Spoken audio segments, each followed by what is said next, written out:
हमारे देश में खालिस्तान की चर्चा बहुत हो रही है, पर आखिर ये खालिस्तान है क्या? तो आज के इस वीडियो में हम समझने की कोशिश करेंगे कैसे सिखिस्तान के एक विचार ने खालिस्तान का रूप ले लिया। दरअसल खालिस्तान शब्द का अर्थ है द लैंड ऑफ खालसा, यानी खालसा के लिए एक अलग देश या फिर सिखों के लिए एक अलग देश। खालसा पंथ की स्थापना सिखों के आखिरी व 10वें गुरु गोविंद सिंह ने 1699 में की। खालसा शब्द का अर्थ है प्योर, यानी एकदम शुद्ध, लेकिन समय के साथ साथ इस शब्द का अर्थ भी बदलता गया।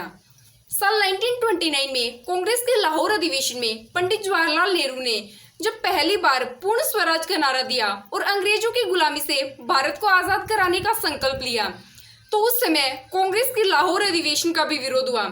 और ये विरोध करने वाले भी मुख्यतः 3 ग्रुप थे, जिनमें पहला ग्रुप पाकिस्तान के कायदे आजम कहे जाने वाले मोहम्मद अली जिन्ना का था, जिनका कहना था कि मुसलमानों के लिए अलग से एक देश होना चाहिए। जबकि दूसरा ग्रुप भारत के संविधान निर्माता डॉक्टर भीमराव अंबेडकर का था, जो दलितों के हितों के लिए स्ट्रगल कर रहे थे।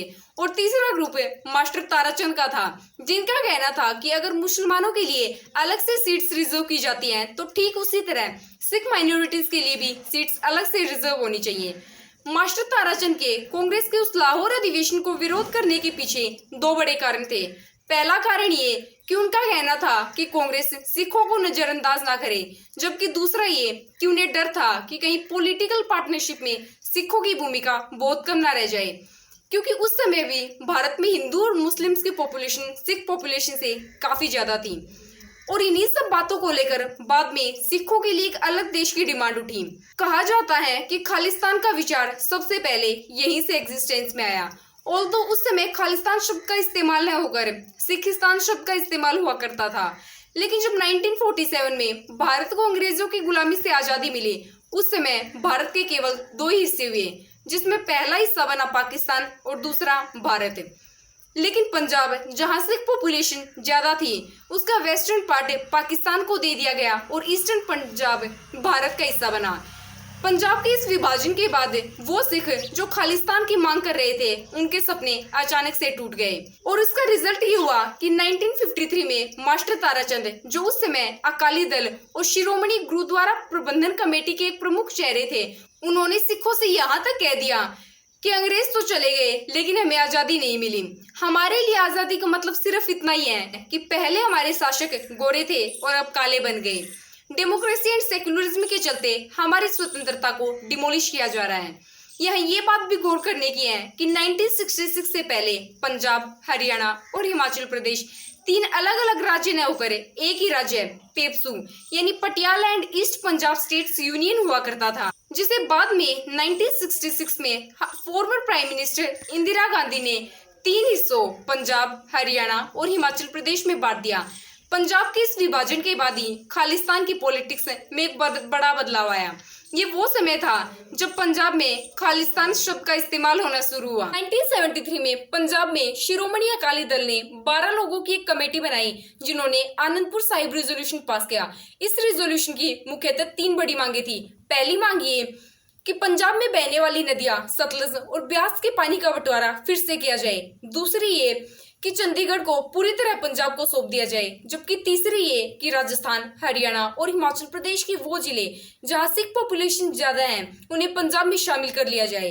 लेकिन जिस समय पंजाब में ये रेजोल्यूशन पास हुआ, उस समय शिरोमणि अकाली दल की सरकार काफी कमजोर हो चुकी थी, इसलिए वे इंदिरा गांधी पर ज्यादा दबाव नहीं बना पाए। ये वही दौर था जब पंजाब में आतंकवाद शुरू हुआ और इस आतंकवाद के पोस्टर बॉय बने जर्नैल सिंह भिंडरवाला। शुरुआती टाइम में इंदिरा गांधी ने भी भिंडरवाला का सपोर्ट किया, क्योंकि भिंडरवाला के जरिए इंदिरा गांधी पंजाब में शिरोमणि अकाली दल की सरकार को कमजोर करना चाहती थी। लेकिन इंदिरा गांधी का ये कदम उनके लिए आगे चलकर एक बहुत बड़ी गलती साबित हुआ, क्योंकि 1980 से 84 ये 4 साल वो थे जब पंजाब में हिंदू और सिखों के बीच टकराव पैदा करने की पूरी कोशिश की गई। और जुलाई 1982 तक भिंडरवाला इतना मजबूत हो चुका था कि उसने पंजाब के अमृतसर में स्थित गोल्डन टेम्पल में अपनी जड़ें काफी मजबूत कर ली। और जून 1984 तक हालात इतने बिगड़ चुके थे कि अमृतसर के गोल्डन टेम्पल को उन अलगाववादी खालिस्तानियों से मुक्त कराने के लिए इंदिरा गांधी को सेना का सहारा लेना पड़ा। देश के इंटरनल अफेयर्स में इतने बड़े स्केल पर सेना का इस्तेमाल ये देश में पहली बार था।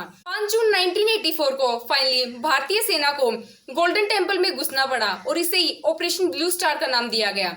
यह ऑपरेशन दोपहर 10 जून तक चला, जिसमें 83 जवान शहीद हो गए, जबकि 493 खालिस्तानी आतंकवादी मारे गए, जिनमें जर्नैल सिंह भिंडरवाला भी शामिल था।